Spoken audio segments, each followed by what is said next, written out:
¿Te has enterado? El Cestón de los Abetos ya está aquí. Un año más vuelve con una gran cantidad de premios, valorados por más de 100.000 euros. ¡Una locura! Para un ganador, sin segundos ni terceros. Solo un primer y único ganador. Por tan solo 5 euros la papeleta.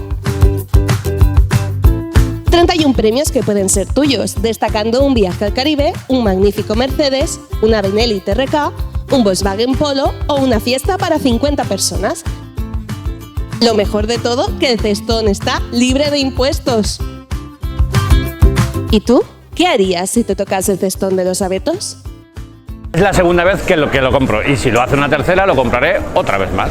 La segunda vez que participo en el Cestón de los Abetos. Pues disfrutar de ese perfecto coche, de ese maravilloso coche, que si no es por estas cosas, pues obviamente no podemos llegar.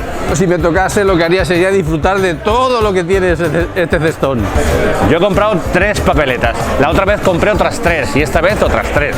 De momento tengo 3 en la mano, pero he invertido otras 6 o 7. Mucha gente de fuera que viene a propósito aquí a almorzar para comprar las papeletas, es una muy buena iniciativa. Me parece bien, porque la finalidad pues es un premio muy importante.